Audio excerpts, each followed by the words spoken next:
You can be opening your Bibles to the book of Ruth. It's been a while since on Sunday nights we've just kind of gone through a book of the Bible. When I first came here, we went through the book of Ephesians whenever I was preaching on a Sunday night. And beginning tonight, I want to start another series of lessons whenever I'm preaching on a Sunday night through the book of Ruth. And I didn't know this, but the camp theme for the camp that all the kids went to is on the book of Ruth. So I guess while they're studying it, you guys get to study it as well as we start this series. One of the things that a lot of you guys have pointed out to me or has been noticed by me and just kind of something people know about the city of Bowling Green is that this is a city that's growing quite a bit. And you can see from a chart like this that from around 2000 or so, it's doubled in population, and it's set to continue to grow and continue to expand.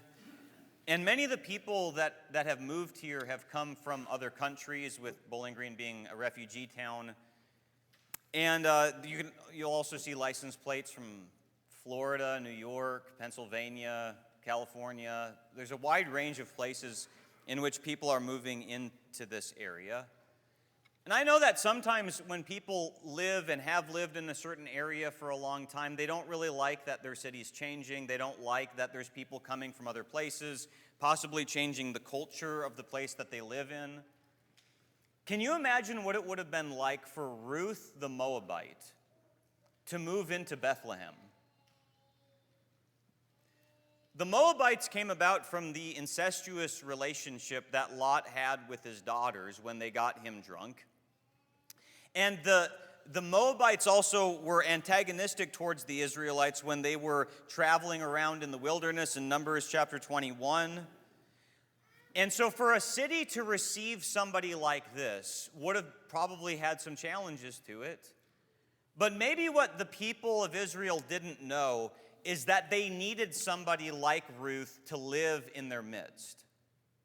And I don't know, if you're newer to this area, it could be the place it could be the case that you feel uncomfortable, you're wondering what it's going to be like, all that sort of thing. But for us as a church receiving people from other places, could it be that God is sending us the kind of people that we need? Future elders, future song leaders, class teachers, friends, servants, encouragers, things, all the other kinds of gifts and talents and abilities that God could be bringing to a place like this that could serve us and encourage us.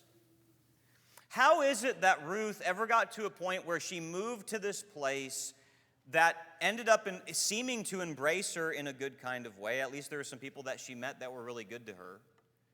What we're going to look at in Ruth chapter 1 is how she came to Israel. What was this journey that led her to this place? And we can outline chapter 1 in the following ways, where we see that verses 1 through 6 talk about this famine, verses 7 through 18 deal with friendship, and then 19 through 22 gives this foreshadowing of these blessings to come in the life of Ruth and Naomi. So that's what we're going to be looking at tonight. Let's start out with verses 1 and 2, though. And as I'm reading this, I'm just going to put this up here so you guys can get this visual of where this family is moving from and where they're going to. What we're about to read is this family of Naomi and Elimelech with their two sons, Mahlon and Chilion, leaving Bethlehem and going to Moab. And that's what we're about to read. So look at Ruth chapter 1, verses 1 and 2.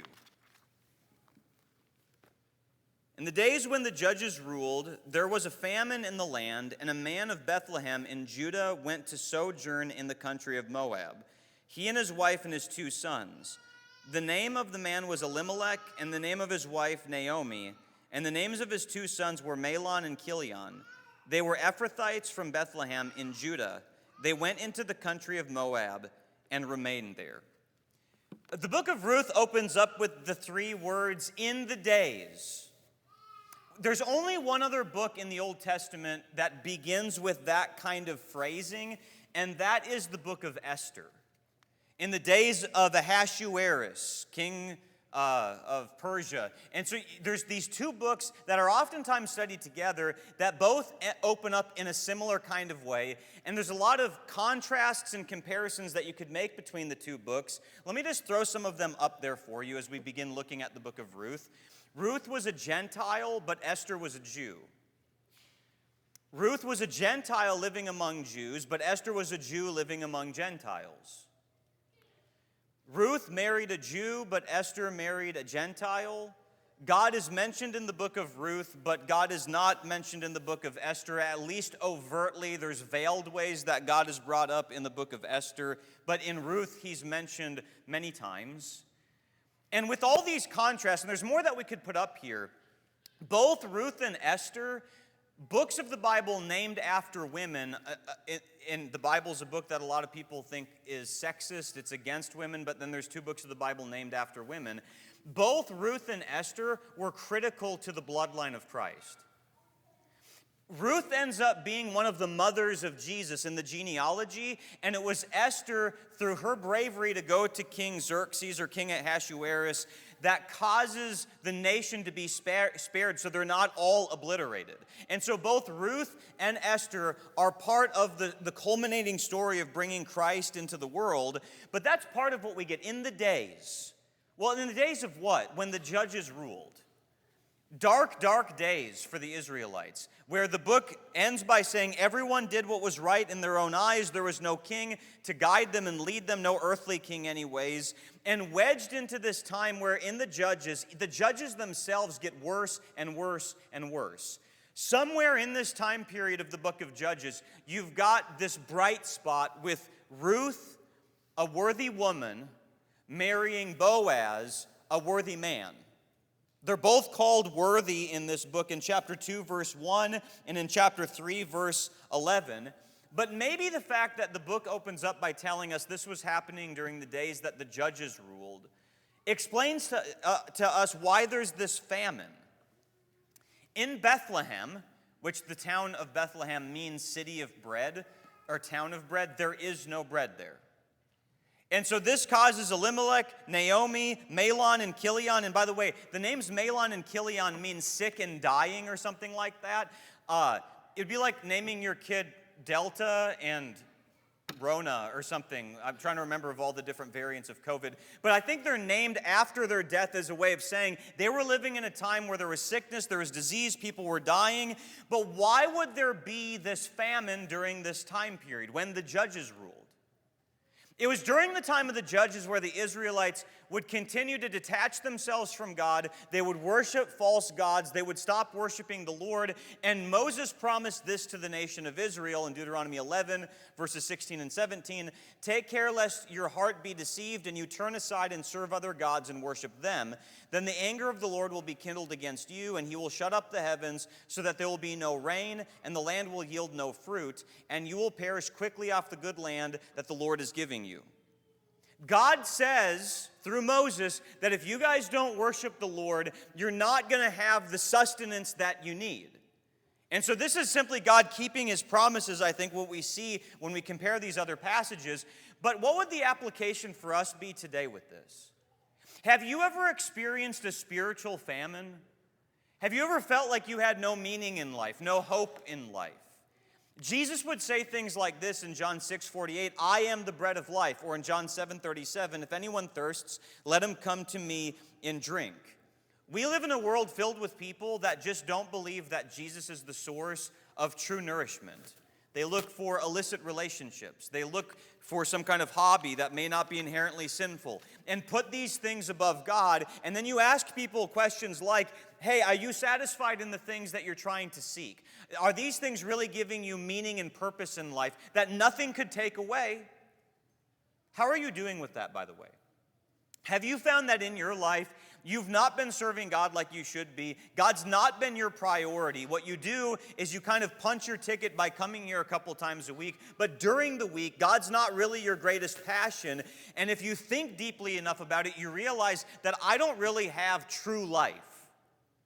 This is the state that the nation of Israel is in. But keep reading. Look at verses 3 through 5. But Elimelech, the husband of Naomi, died, and she was left with her 2 sons. These took Moabite wives. The name of the one was Orpah, and the name of the other Ruth. They lived there about 10 years.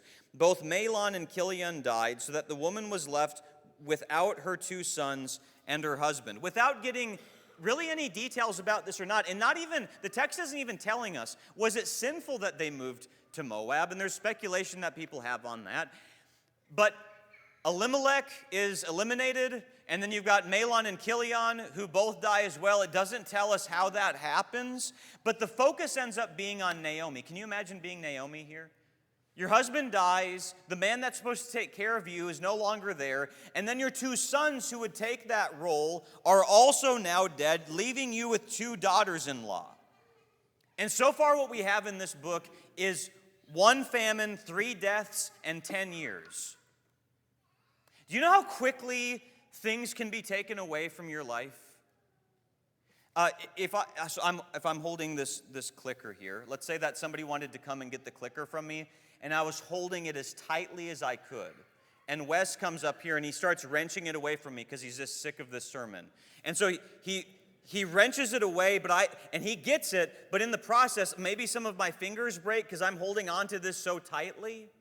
What if I held it with an open palm and somebody took it away? Well, there's a lot less pain, but the same thing ends up happening where it's taken away.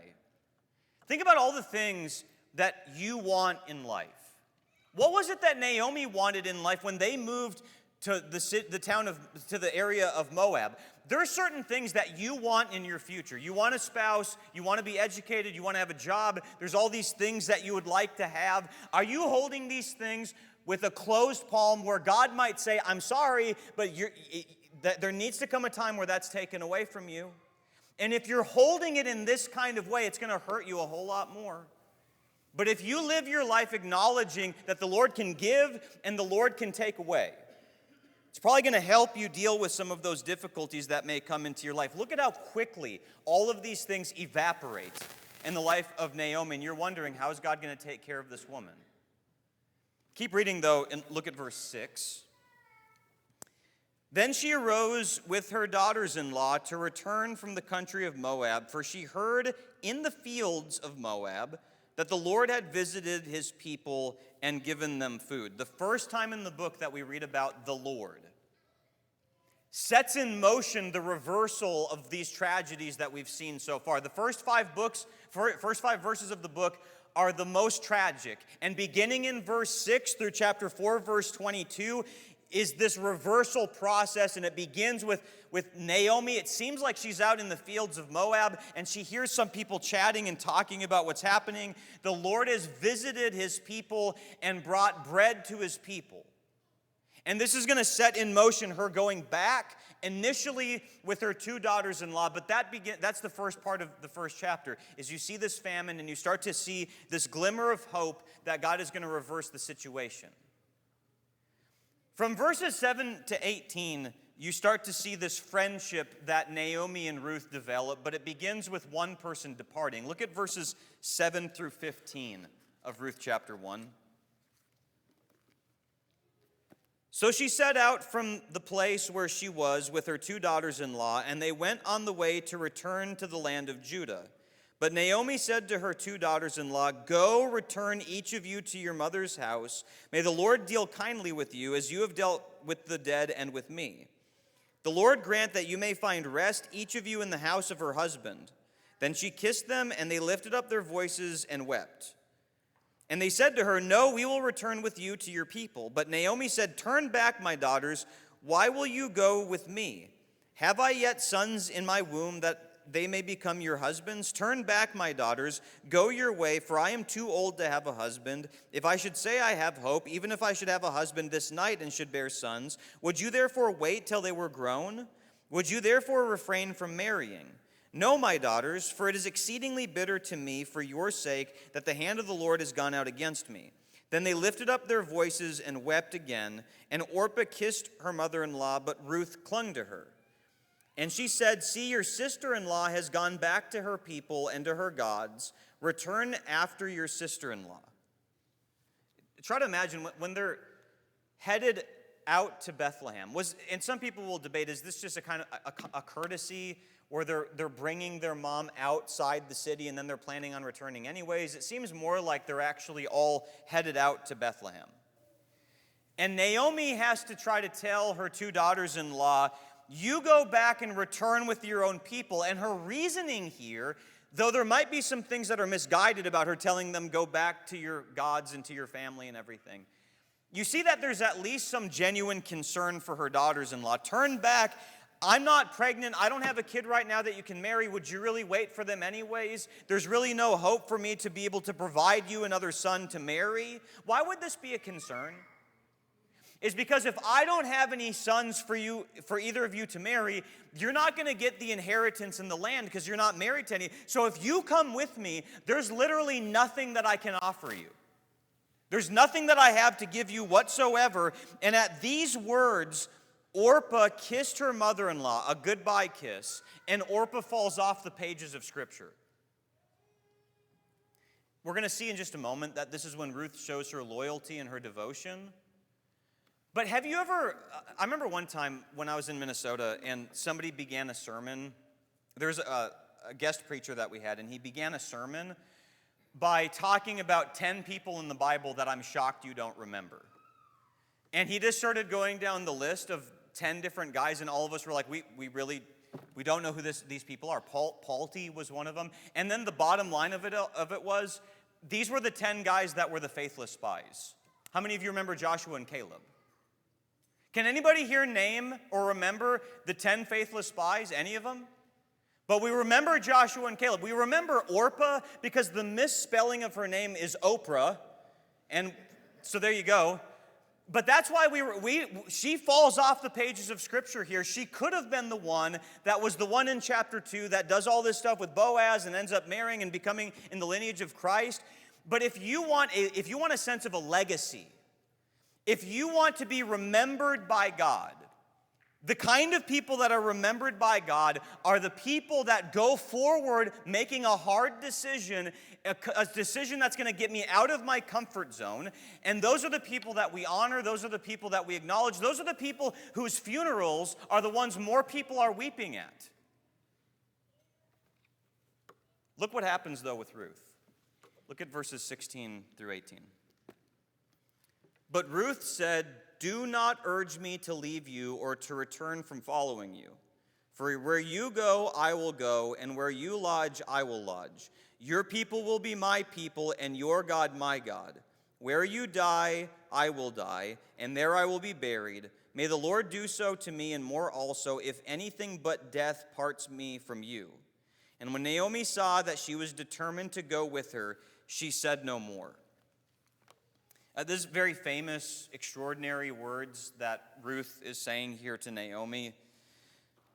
Naomi couldn't convince Ruth to back off, and so she quits trying. I like what one person said about this, that famine drove Naomi to Moab, but devotion brought Ruth to Bethlehem. Famine drove Naomi to Moab, but devotion brought Ruth to Bethlehem. When Naomi is urging Ruth, go back, look at what your sister-in-law did, go back and be with her. It almost reminds you of the times when Jesus would turn around to a crowd of people and say, unless you hate your father and your mother and your brother and your sister and even your own life, you cannot be my disciple. Unless you renounce all that you have, you cannot be my disciple. It's like she's challenging her. Please don't come with me. Back away from me. But when Ruth says the things that she says, your people shall be my people and your God my God, this is one of those great times in the Old Testament where a Gentile is converted to the Lord. You got things like that with Naaman. You've got Rahab the harlot where that happens as well. You've got the city of Nineveh, at least for a time in the book of Jonah. You see God being interested in the lives of Gentiles in the Old Testament. And if they wanted to be right with God, they could be. But imagine how difficult this might have been for somebody like Ruth. The people of Moab worshipped Chemosh. Chemosh was your worldview.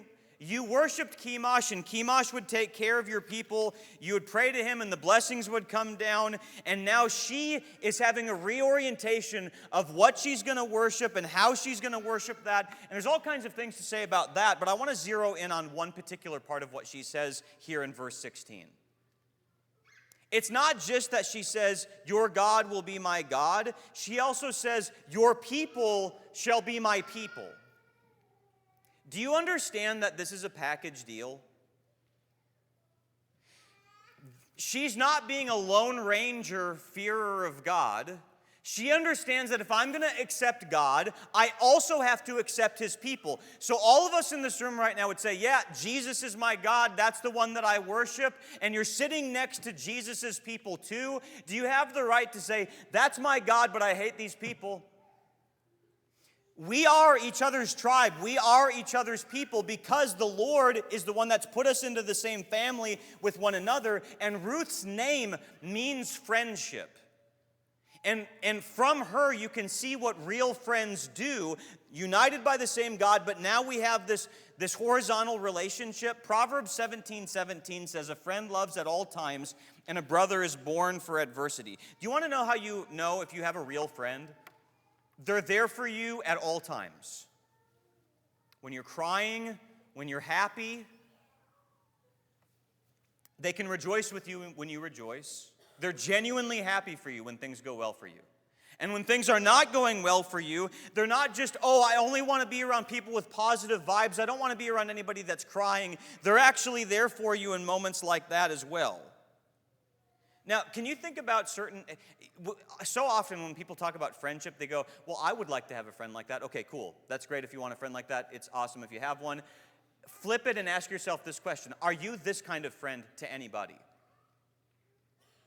Would you ever let some of your bank account die for a friend that was in financial need? Would you ever sacrifice in that way for somebody else? What about somebody that's got some kind of health problem? How many of you just really enjoy going to the hospital and seeing somebody who's sick? I mean, and then there's always like, well, what kind of questions am I going to ask? Am I going to say something that might be insensitive to them? And we have all these concerns on how to handle all of that the right way. Friends love at all times. What about a friend who's struggling with sin? I heard a story a while ago about a guy that was in college that kept struggling with porn. And there was two friends of that guy that drove 11 hours overnight to go to him at his college campus and confront him and reason with him and try to encourage him. And then they had to drive right back to go to work. That's an extreme example. But one of the difficulties of helping people through their sins is that you might lose sleep at night. I remember the first time anybody ever confessed sin to me. And it was somebody that I looked up to. He was a member at a church. And I misunderstood what he was talking about. He said, I've done such and such. And I'm like, oh, okay, interesting. I've struggled with some of that kind of thing as well. He's like, no, you don't understand what I mean. I've struggled with such and such. And I went, oh. Wait, you did? And he's like, yeah. And like, you're the first person I've ever talked to. You ever had a time like that and you start to lose sleep? And you get to a point where you go, you know what? I just don't want anybody to tell me anything that they struggle with because I need positive vibes and I need positive affirmation. And for somebody to come and talk about some kind of struggle, I mean, that kind of wears me down and that's kind of difficult to hear. Are you willing to love people when they're struggling with the worst of things that you never expected them to struggle with? Are you there for them? Your people shall be my people, and your God my God. Is Jehovah your God? Yes. Are his people your people? The kindness of Ruth, by the way, there's other people that take note of this. In Ruth chapter 2, Boaz acknowledges all the great things that Ruth is doing for Naomi. People see this kind of thing. It makes an impact in the society. And it makes me think about a time when I was in California, and one of my favorite ladies at the church there, Barbara Brown, she had to get some kind of like an emergency surgery. It may not have been an emergency surgery, but it was a serious surgery. And when Samantha and I visited her in the hospital, we walked in, and she was beaming with a big smile. And we're like, what's going on? How are you doing? And she said, I think I got a Bible study with the nurse. I was like, okay, tell me what's going on. And she said, this nurse has never seen so many people visit somebody in the hospital and write cards and send flowers. She said, the people at our church have done such a great job showing love for me in this difficult time. And I think I'm going to get a Bible study with the nurse because of this. You know what happens in a place like Bowling Green? As more and more people are moving here and they don't have connections with people and they're wondering, are there people that have genuine and sincere love? And then one day they meet somebody that's a member of this church, and because God's people are just part of your life, you talk about these people that you hang out with and the way that they've encouraged you and the way that they've helped you, and it's just the kind of things that you talk about because that's your life. And they go, wait a minute, are you talking about people that are like trying to manipulate you, or is this genuine love?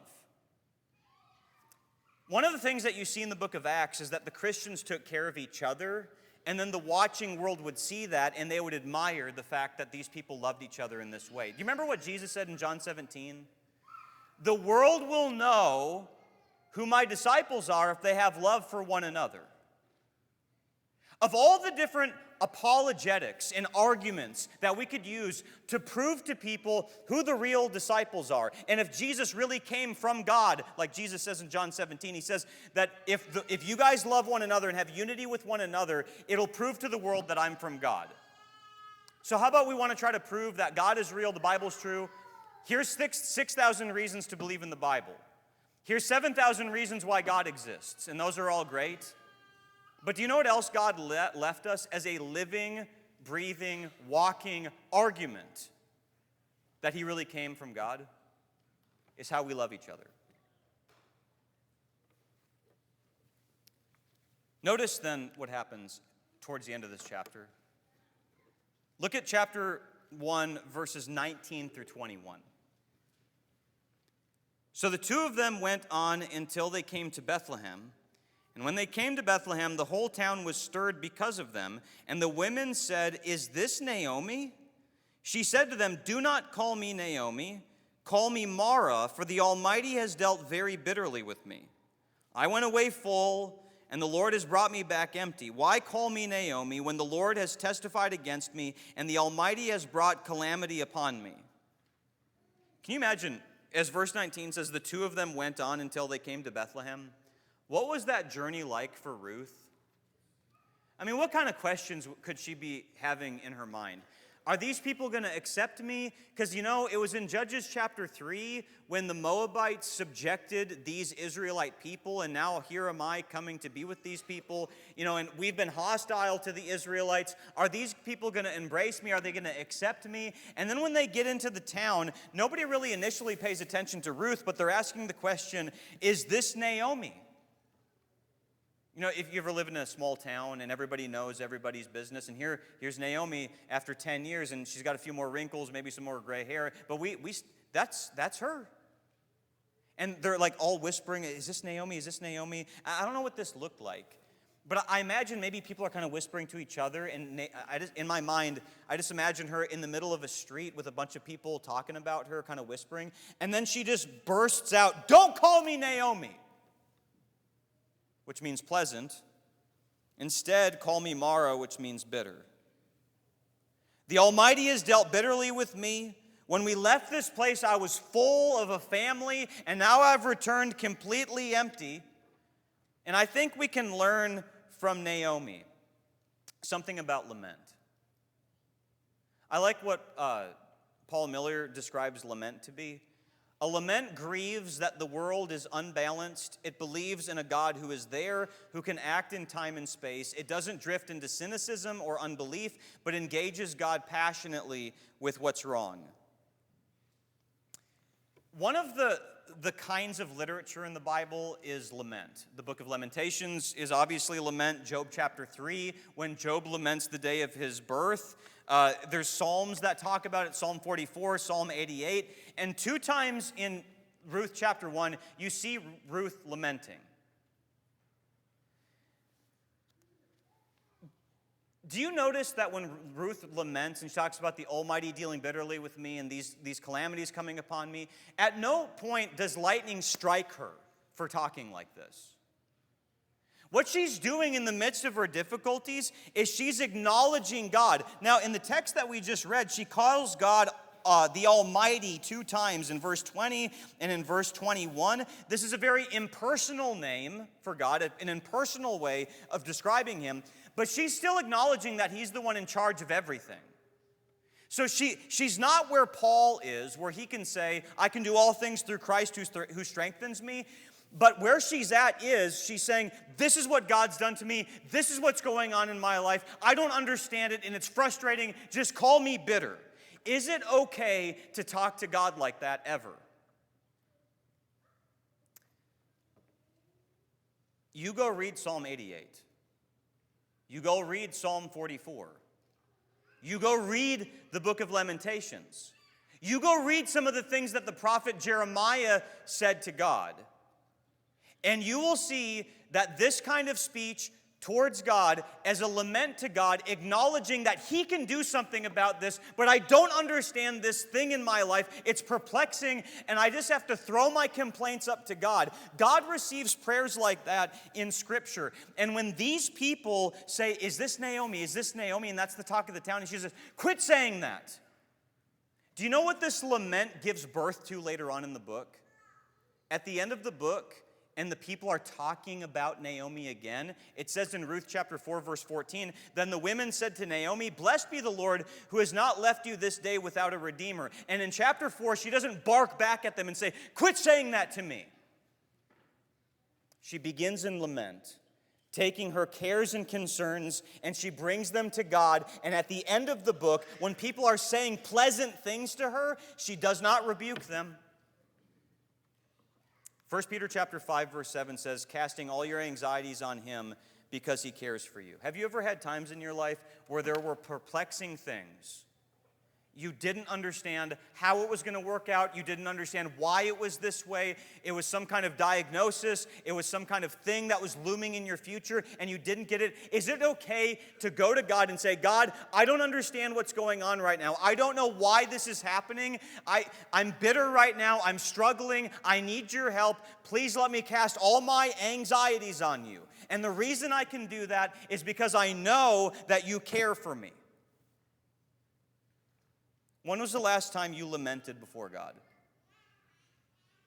God invites us in Scripture to do this kind of thing, and this lament gives birth to joy at the end of the book.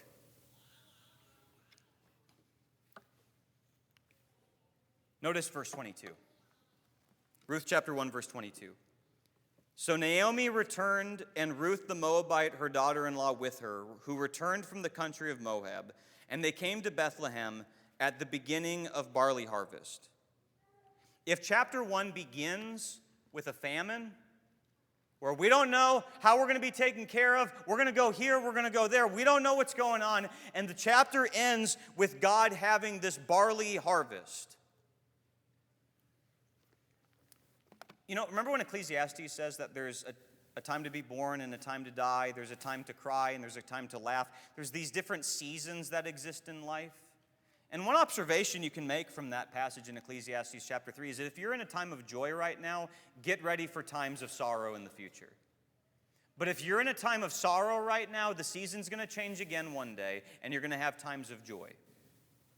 Naomi's grief is starting to have glimmers of hope through the providence of a friend and through the providence of this rain that's been sent back onto these people. In your life right now, you might be going through something really difficult.